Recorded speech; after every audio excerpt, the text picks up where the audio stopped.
Assalamualaikum warahmatullahi wabarakatuh. Hai teman-teman, apa kabar hari ini? Mudah-mudahan sehat dan bahagia senantiasa. Semakin hari mudah-mudahan semakin sehat, semakin hari mudah-mudahan semakin pulih, dan semakin hari mudah-mudahan semakin kuat, Cianjur bangkit.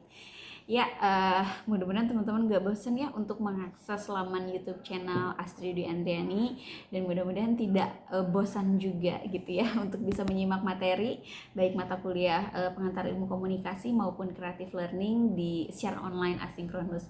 Kenapa saya milih pembelajaran secara online asinkronus? Karena saya paham kondisi teman-teman yang ada di luar sana bervariatif dan beragam, dan gak semuanya bisa akses internet dengan nyaman dan stabil. Maka dari itu video pembelajaran asinkronus ini disajikan agar teman-teman bisa akses di mana aja dan kapanpun gitu deh ya, dan dalam kondisi apapun kan. Dan kalaupun misalkan teman-teman masih nggak ngerti, masih bisa diulang-ulang ya. Setelah sebelumnya kita ngobrolin gitu ya tentang komunikasi verbal, non-verbal, tentang keterampilan mendengarkan selaku komunikan, juga bagaimana how to be a great public speaker gitu ya, bagaimana caranya menjadi seorang public speaker yang keren, yang baik gitu ya. Nah, di video kali ini kita bakalan ngebahas soal bagaimana caranya sih kita mengenali audiens kita dengan baik gitu ya, sehingga kita bisa berkomunikasi dengan mereka secara efektif gitu ya. Nah, judul video pembelajaran kali ini adalah bagaimana cara neuroscience atau ilmu yang mempelajari otak mengenal gitu ya aktivitas komunikasi berdasarkan gender gitu ya. Kalau di Indonesia tuh kan gender tuh ada dua ya, ada laki-laki dan perempuan gitu ya. Kalau di Thailand kan ada banyak yang juga diakuin sama pemerintah legal di sana. Tapi kalau misalkan di Indonesia kan cuma ada dua ya, teman-teman, ada laki-laki dan perempuan. Dan ternyata gitu ya, bagaimana cara mereka gitu ya berkomunikasi tuh, otak bicaranya ternyata secara fitrah dan naluriah yang sudah dikasih sama Allah Subhanahu wa taala tuh beda loh gitu ya. Video ini merupakan hasil dari pensarian gitu ya Dokter Aisyah Dahlan ya, teman-teman. Nah, ternyata berdasarkan ilmu neuroscience atau ilmu yang mempelajari otak, ternyata otak tengah perempuan tuh lebih tebal 30% daripada laki-laki, dan otak tengah laki-laki itu lebih tipis daripada otak wanita gitu ya. Nah, maka dari itu gitu ya, inilah gitu ya, karena otak tengahnya lebih tebal 30% dari laki-laki, maka dari itu wanita tuh bisa banget multitasking. Multitasking itu apa sih teman-teman? Multitasking itu adalah mengerjakan banyak pekerjaan dalam satu waktu. Contoh, sekarang saya berperan sebagai seorang dosen mata kuliah pengantar ilmu komunikasi dan creative learning gitu ya. Saya pakai baju yang rapi, kerudung yang rapi gitu ya, dan memaparkan materi. Tapi di rumah teman-teman lain lagi. Ketika saya di rumah ya sudah, saya memerankan diri saya sebagai housewife, sebagai ibu rumah tangga gitu ya. Ibu dari 3 orang anak, yang satu umur 6 tahun, yang kedua umur 4 tahun, dan yang terakhir umur 6 bulan. Jadi pada saat saya di rumah, bibi-bibi yang nemenin anak-anak kan ada 2 bibi dan 1 driver kan pulang gitu ya. Ya jadi ya saya jadi ibu rumah tangga. Jadi apa yang saya lakukan, saya ini ya ngegendong anak yang bayi, sambil ngegendong anak yang bayi masak di depan gitu ya. Sambil masak di depan nonton YouTube, sambil nonton YouTube di belakang kan ada mesin cuci sambil ngegilas pakaian. Ya udah, itu multitasking gitu ya. Itulah gitu ya alasan kenapa sih perempuan tuh bisa multitasking, karena otak tengahnya lebih tebal 30% daripada laki-laki.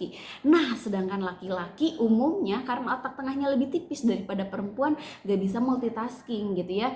Dia tuh tapi bisa lebih fokus dan mengerjakan lebih cepat daripada wanita gitu ya.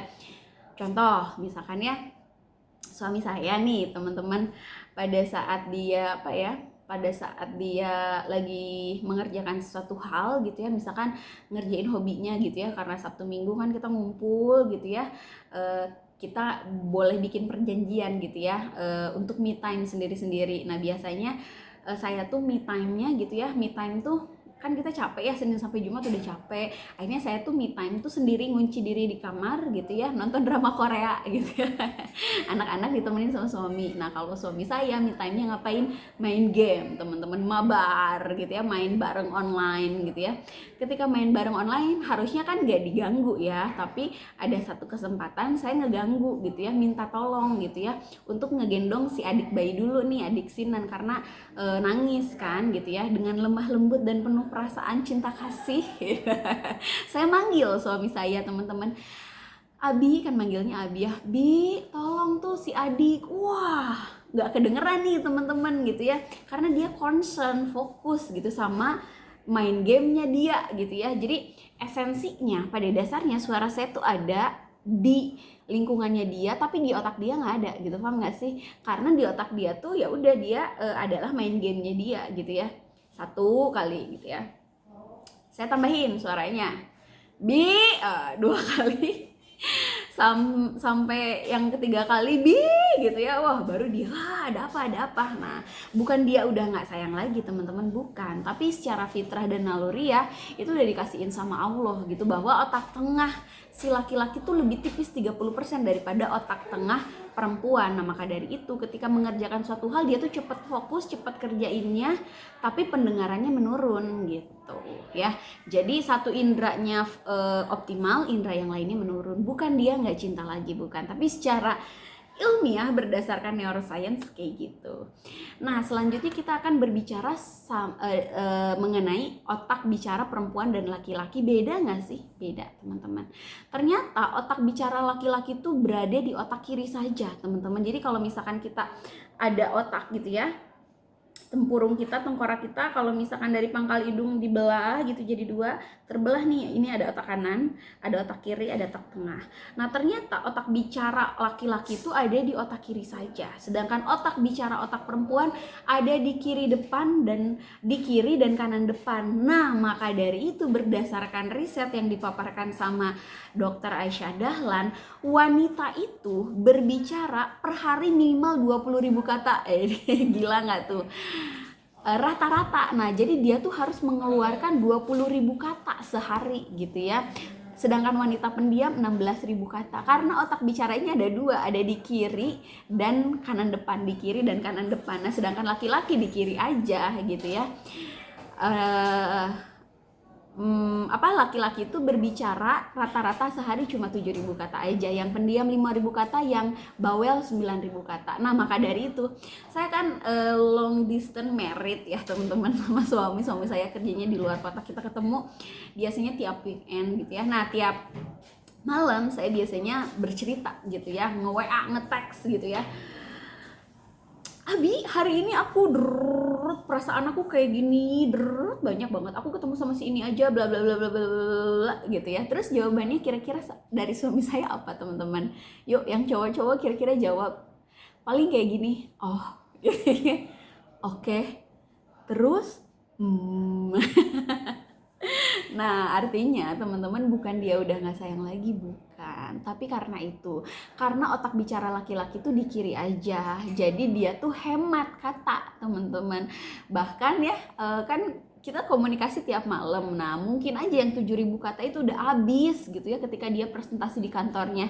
Dia kan banker ya teman-teman, di perbankan gitu ya, mungkin aja udah ngobrol sama temennya, teman kerjanya, udah presentasi bisnis, laporan ke bosnya misalkan seperti itu, udah habis tuh 7.000 kata. Karena suami saya termasuk introvert dan pendiam. Ketika saya cerita ya pada akhirnya sisa-sisa dari 7.000 kata penyisaan pada akhirnya, oh ya oke. Awal-awal aku sering kesel, nih suami tuh kayak nggak ada ekspresinya apa kek gitu ya. Tapi setelah tahu ilmu ini, oh ya udah, berarti suami saya laki banget karena irit banget, karena ya berdasarkan fitrahnya laki-laki tuh otak bicaranya ada di kiri saja, dan rata-rata 7.000 kata per hari, yang pendiam 5.000 kata, yang bawel 9.000 kata.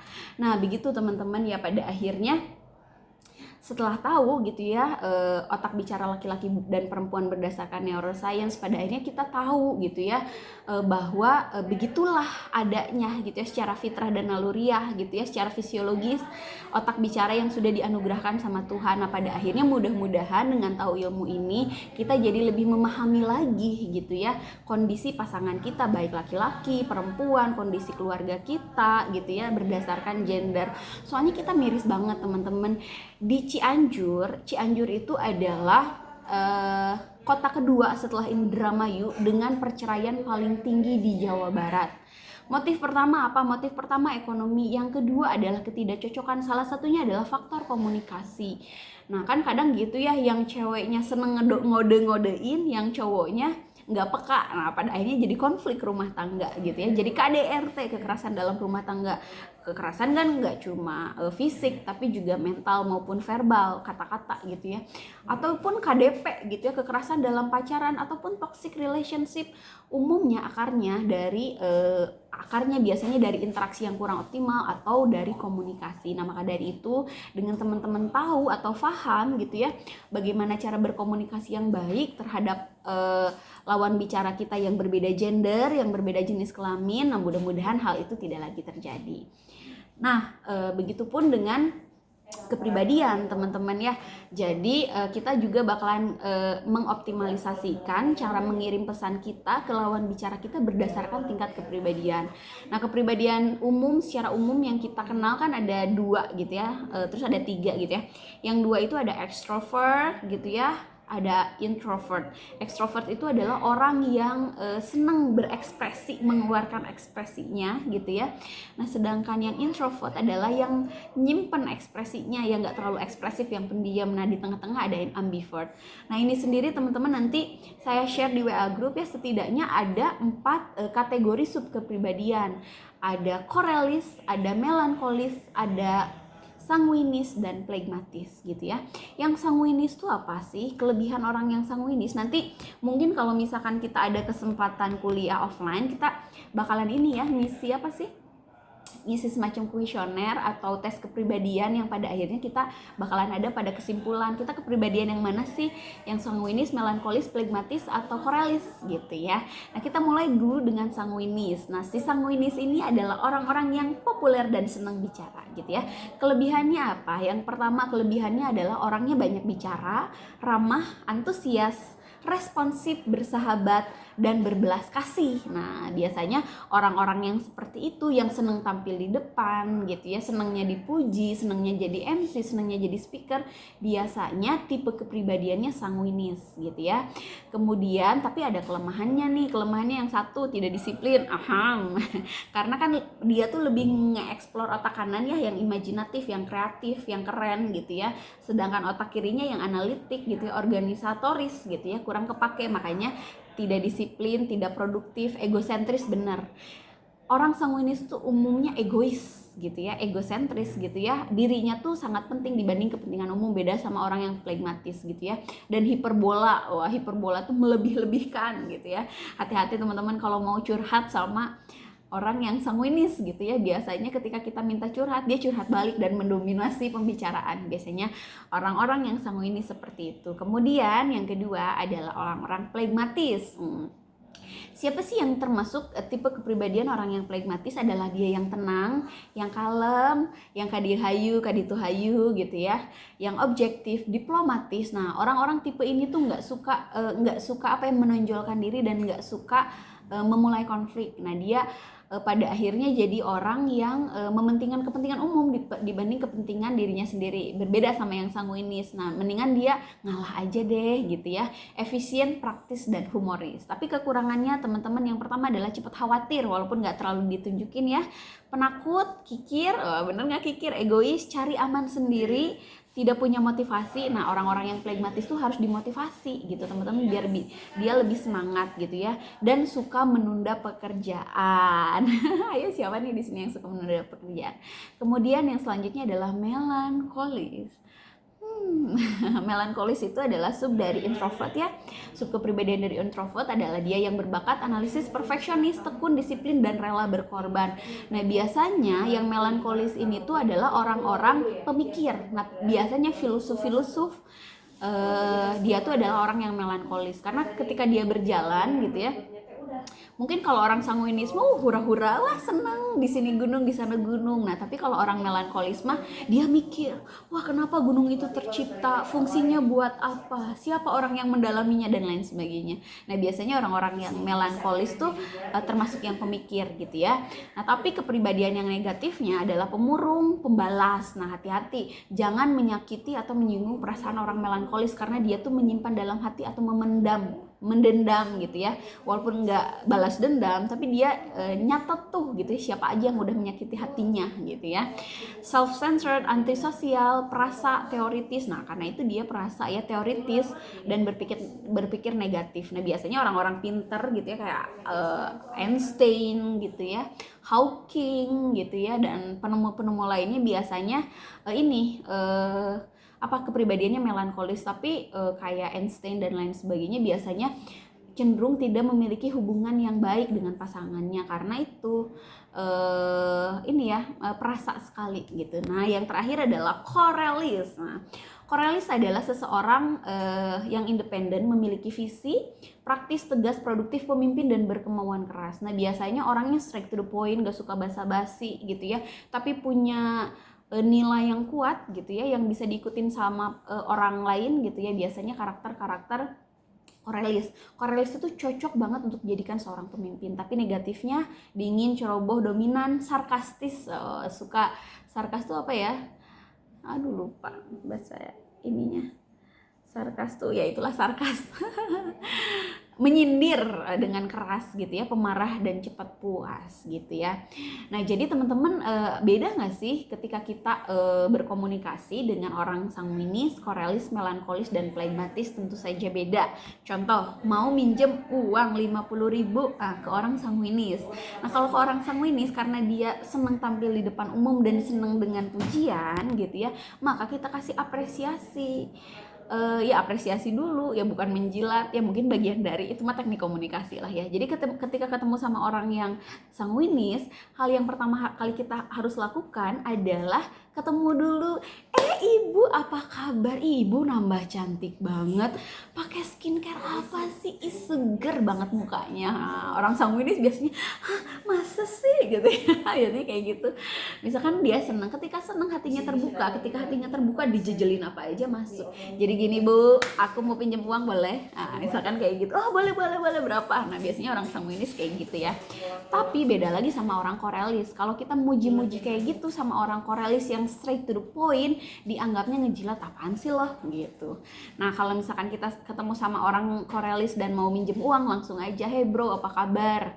Baik. Duh punten nih gitu ya, aku lagi butuh dana cepet 50.000 ada nggak? Straight to the point aja. Nah kalau orang Corellis nggak suka basa-basi, kalau ada bilang ada, kalau nggak bilang enggak. Misalkan aku ada tapi aku juga buat ongkos pulang, kalau 25 aja gimana? Nah misalkan kayak gitu ya.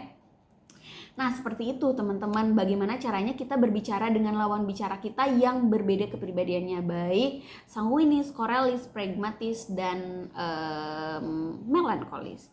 Nah yang terakhir adalah bagaimana cara kita berbicara dengan lawan bicara kita yang beda generasi. Aduh apalagi ini, emang beda generasi? Ada beda generasi, ada teman-teman. Kita akan membahas atau mengulas dengan generasi yang pertama, yakni generasi baby boomer. Generasi baby boomer adalah mereka yang lahir di tahun 1945 sampai dengan 1964. Nah, kakek saya ada di sini di baby boomer gitu ya. Kakek-kakek kita, nenek-nenek kita, sesepuh-sesepuh kita biasanya ada di generasi baby boomer yang umurnya 70 tahun, 80 tahun, 65 tahun gitu ya. Ada di generasi ini. Nah, biasanya karakternya berjiwa petualang, optimistik, orientasi kerja, dan anti pemerintah. Umumnya kayak gitu karena mereka mengalami pemerintahan yang sulit pada zaman dulu. Mungkin aja mereka ngalamin Orde Lama, Orde Baru gitu ya, sampai pada akhirnya reformasi gitu ya. Bagaimana sih cara berkomunikasi dengan baik dengan mereka adalah dengan kita teman-teman berkomunikasi dengan tekniknya si Tukul Arwana. Ada yang tahu nggak Tukul Arwana? Jadi Tukul Arwana itu adalah salah satu pelawak yang juga jadi presenter yang berhasil dengan program Empat Mata gitu ya. Salah satu teknik atau tips sukses gitu ya, bagaimana cara dia bisa berhubungan baik dengan narasumber adalah dengan cara gini teman-teman. Kalau dia punya intelijensi 5 tapi lawan bicaranya 3, teman-teman, dia teman-teman berpura-pura gitu ya seolah intelijensinya 2 gitu ya, sehingga dia bisa bertanya kepada orang yang intelijensinya lebih rendah dari dia. Contoh misalkan ketika saya tuh dosen fotografi misalkan gitu ya, terus saya punya lawan bicara saya gitu, dia tuh fotografer.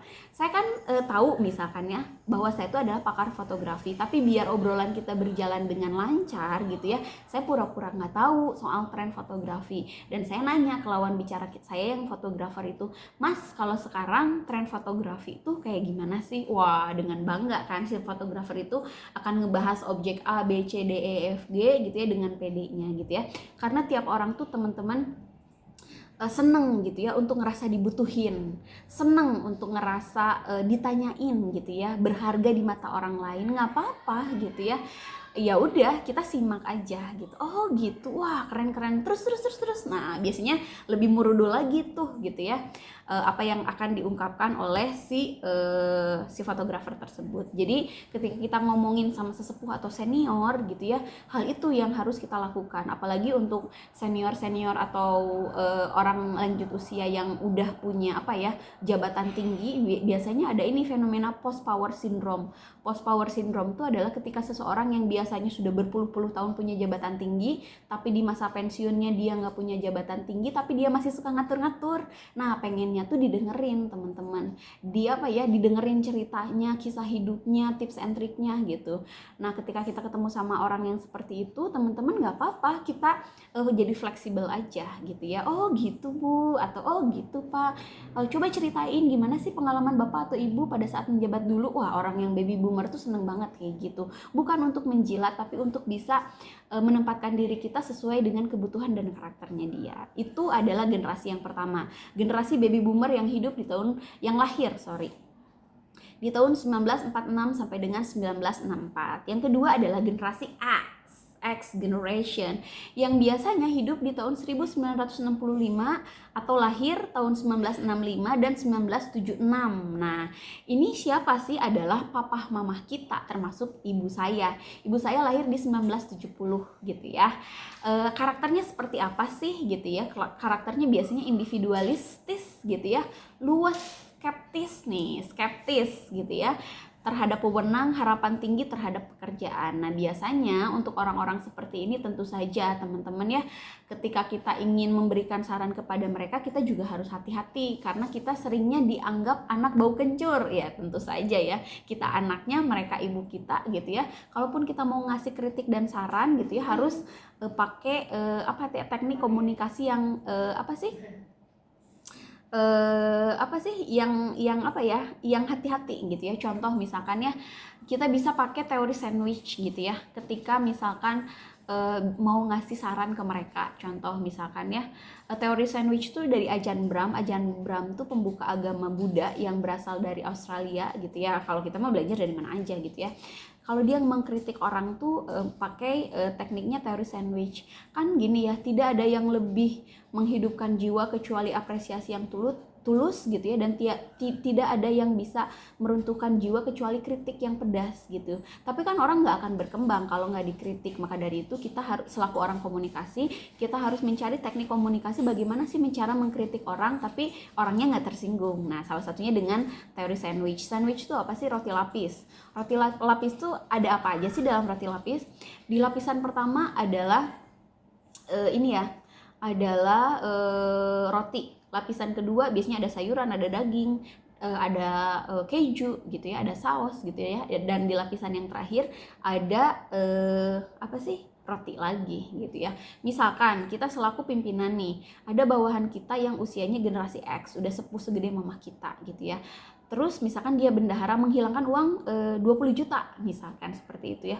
Kalau misalkan kita tegur dia di depan umum, gak bener kamu kerjanya, misalkan seperti itu, pasti dia tersinggung dan marah, bisa jadi denda. Nggak boleh kayak gitu teman-teman. Apa yang harus kita lakukan? Tarik dia ke ruangan, cuma berdua doang, mata ketemu mata, artinya face to face, berdua doang. Lalu gunakan teori sandwich ini. Lapisan pertama kan roti itu artinya apresiasi yang tulus. Misalkan tanya, Bapak, aduh Bapak tuh udah berapa lama sih jadi bendahara di kantor ini? Udah 20 tahun, Masya Allah Bapak, makasih banyak. Nah, jadi apresiasi dulu. Keberadaan Bapak tuh berharga sekali untuk organisasi ini, hatur nuhun pisan ya Paknya, Bapak teh tos ngejagain gawangnya bendahara gitu ya, keuangan kantor kita dengan sangat baik, makasih banyak, Bapak tuh berjasa dan berharga banget. Nah, siapapun orangnya dengan karakter apapun, ketika misalkan dia diapresiasi yang dengan tulus gitu ya, beda ya kalau diapresiasi dengan tulus dengan menjilat, beda gitu ya. Apresiasi yang tulus mah kita memuji tapi dengan setulus hati tentang apa hal positif yang dia miliki gitu ya.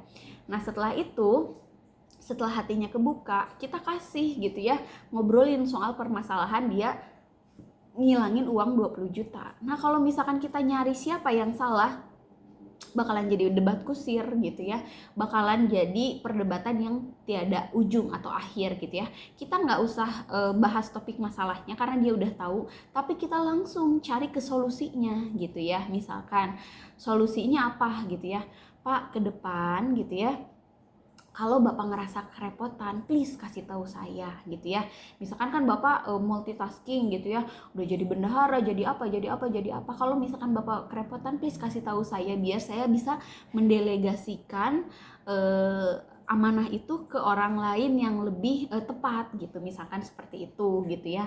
Dan yang terakhir kan jadi lebih enak gitu ya, nggak ditegur, nggak diungkit kesalahannya, tapi langsung dikasih solusinya, apa sih yang kita mau dari dia, atau kedepannya Pak lebih teliti lagi ya Pak ya, saya percaya gitu ya kalau Bapak tuh bisa lebih baik lagi. Nah, yang terakhir ditutup lagi sama lapisan yang terakhir adalah roti, artinya kasih sanjungan lagi yang tulus, apresiasi yang tulus, pujian yang tulus. Bapak, mulai dari sekarang saya percaya Bapak tuh kedepannya bakalan lebih sukses, bakalan lebih teliti lagi dan rajin lagi. Saya berharap banget gitu ya, Bapak tuh adalah ujung tombak perusahaan kami.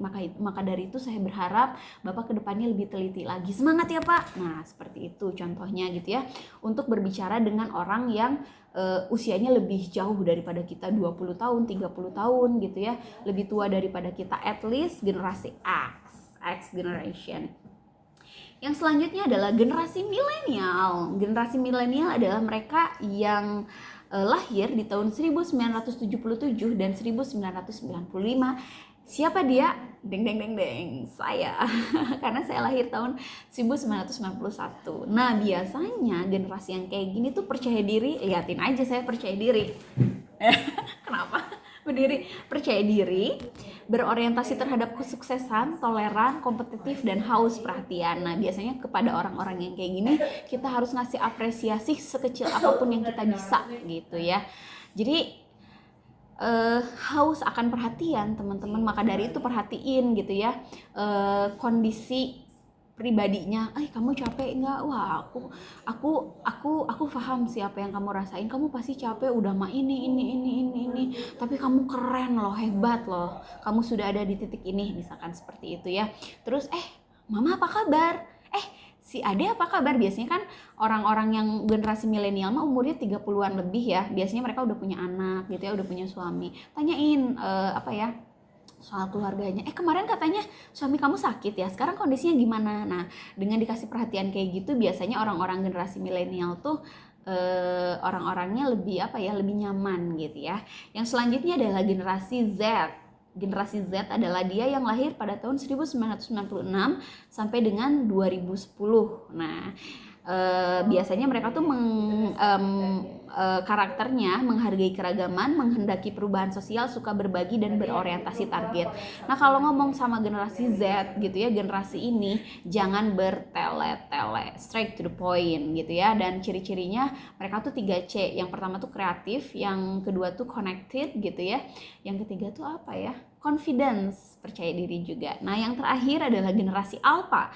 Generasi alpha tuh siapa sih? Adalah mereka yang lahir tahun 2010 sampai dengan sekarang dan kepribadiannya belum terdeteksi. Nah, salah satunya kalau menurut teman saya yang psikolog ya, Bu Yunda Megawati, generasi alpha itu salah satu cirinya adalah FOMO. FOMO tuh fear of missing out. Dia tuh mereka tuh takut ketinggalan berita viral gitu ya. Karena kan dari kecil udah terkoneksi sama internet. Nah, segitu aja teman-teman video pembelajaran kali ini, mudah-mudahan bermanfaat gitu ya.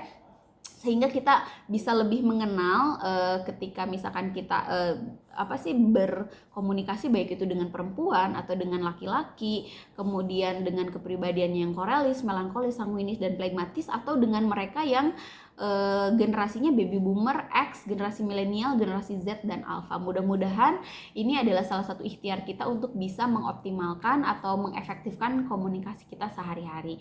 Sekian saja video pembelajaran kali ini, mudah-mudahan bermanfaat. Sampai ketemu di video selanjutnya. Wassalamualaikum warahmatullahi wabarakatuh.